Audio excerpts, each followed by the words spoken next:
Hey everyone, welcome back to the deep dive. Great to have you with us. Today we're really getting into it, unboxing the latest home entertainment stuff, DVDs, Blu-rays, 4Ks, you name it, and also digging into some, well, pretty interesting collectibles and media finds that have just landed. Yeah, exactly. And look, we're not just going to read off a list here. Our whole mission is to kind of cut through the noise, Yeah. right, and give you the real lowdown, a shortcut to being in the know. So, yeah, pinpointing those must-haves, the hidden gems, Yes. but also trying to unpack the bigger picture, the trends shaping how we actually watch and collect this stuff. We've been out there seeing what's happening in stores, checked out detailed reviews. We're connecting the dots for you. Absolutely. And it's going to be quite the dive. We've got major films like a Jurassic World Rebirth and the action flick Ballerina. Plus, we need to look at the physical media market itself because it's doing some fascinating, kind of perplexing things. And we've got some standout reviews too, really highlighting why owning these discs might be more important than ever. It's a whole landscape of choices out there. Okay, so let's jump right in with that new release Tuesday excitement. Shelves are looking pretty full this week, and the big one, obviously, Jurassic World Rebirth. It's officially out, DVD, Blu-ray, and 4K. Saw it at Walmart myself. Pricing was pretty much what you'd expect. DVD, 19.96 and it had a slipcover, which is nice. Universal sometimes skips those for DVDs. Blu-ray was 24.96 and the 4K, 29.96. And what's really interesting there, beyond just the price points, is the strategy, isn't it? Yeah. A huge movie like Rebirth hitting all three formats simultaneously. That's Universal saying, yeah, physical media still really matters for our big franchises. Right. And that slipcover you mentioned seems small, but yeah, for collectors that matters. It boosts the premium feel, might even sway a purchase. It feels like a deliberate move to grab everyone, from casual viewers to the hardcore collectors. You're so right. Those little details mean a lot. But hey, it's not just the blockbusters making waves. We've also got Ballerina, the new one in the John Wick universe. That's out on DVD for $19.96 and Blu-ray for $22.96. And I.O. That was kind of a surprise hit in theaters, wasn't it? Now you can watch it at home. Shows the variety hitting shelves. Definitely. The market's really broad. You've got the massive action stuff, but then also thoughtful sci-fi like I.O., which really benefited from good word of mouth. And for the genre fans, Clown on a Cornfield is out. Standard DVD is $14.96. Blu-ray, $19.96. But there's a steelbook version, too. That commitment to different editions for a horror title, it really shows they're zeroing in on specific fan groups, giving them that premium option. Yeah, speaking of premium, I spotted that Ouija Spielbook from Shout Factory. They always do great work for collectors, especially horror fans. Remember enjoying that one in cinemas? Oh, and The Surfer. That was a Warner Archive release originally, right? Kind of niche. Yeah. Now it's got a wide release for $17.96. It's great seeing films like that become more accessible. That's a really key trend. We're seeing titles moving from those, like collector-focused labels or archive collections, into the mainstream retail space. Yeah. It suggests the studios are seeing a broader appetite for these films, beyond just the hardcore cinephiles. And then there's a whole mix of other stuff, too. Family things like Paw Patrol for under $10.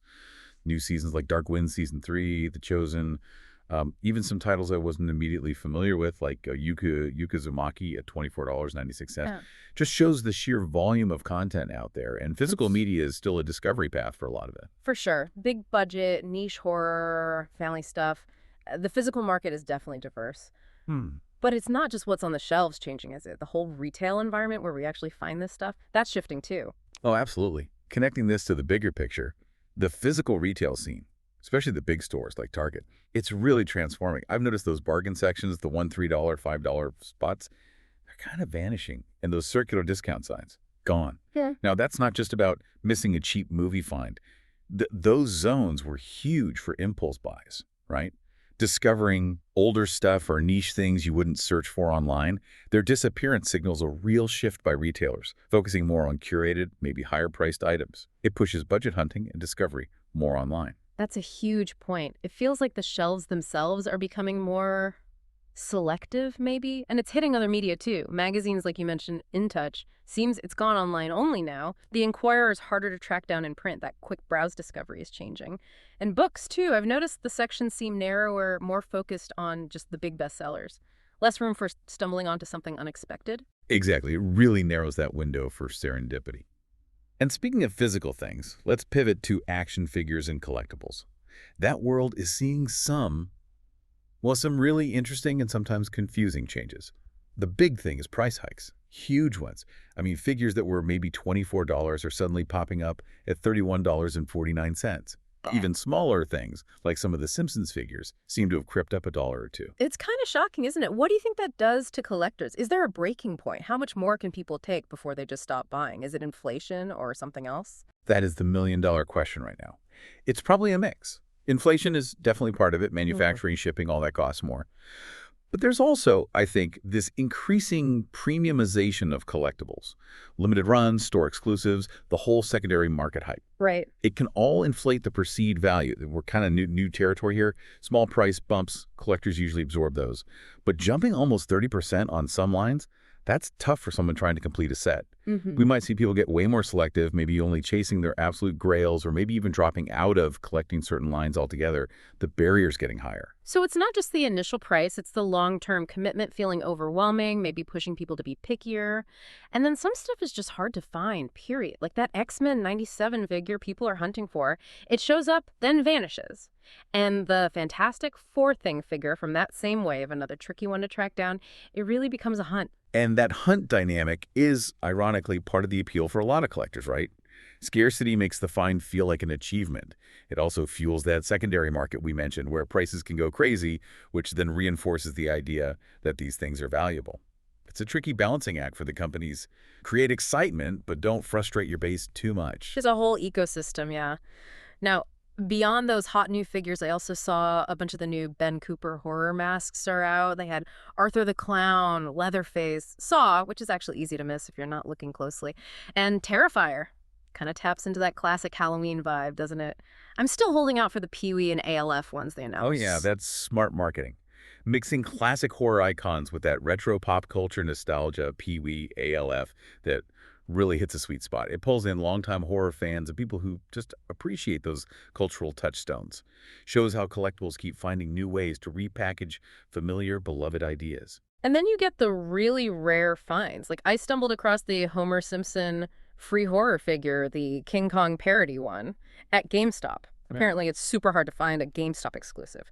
And what's really neat is the packaging is totally different from the regular Simpsons line, which usually looks identical. That makes it extra cool for collectors. Exclusives are such a powerful driver in collectibles. Gets people into specific stores, creates that gotta-have-it-now feeling, and the unique packaging on that Homer, that's key. It immediately marks it as special, different from the standard release, appeals right to the completist who wants every variation, turns a known character into something rare. Totally. Another weird thing I've noticed is what you could call the clearance conundrum. Seen things like the John Cena 2-pack hit clearance for like $20 almost right away. Yeah. Seems like some Walmarts just don't have the specific spot planned for certain toy lines, so the stock just gets routed straight to clearance. It's not necessarily that it's unpopular, just nowhere to put it. Exactly. It's a really fascinating peek behind the curtain of retail logistics.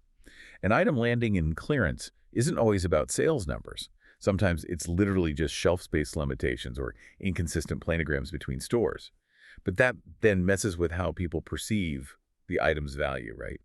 Makes a potentially popular thing look like a dud just because it never got displayed properly. Right. And looking ahead slightly, Minecraft figures, I was wondering about those. Do you think they might pause putting out new ones until maybe a second movie comes along? Or is there still enough demand for more characters? Feels like they haven't made figures for a lot of the game characters you could get.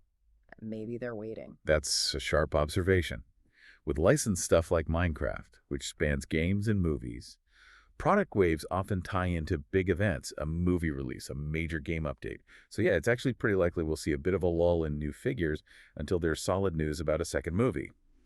Allows them to build hype and release a whole new line connected directly to that film's story or characters instead of just trickling out less prominent game figures. Makes sense. Okay, so the places we find stuff are changing. The collectibles market is volatile.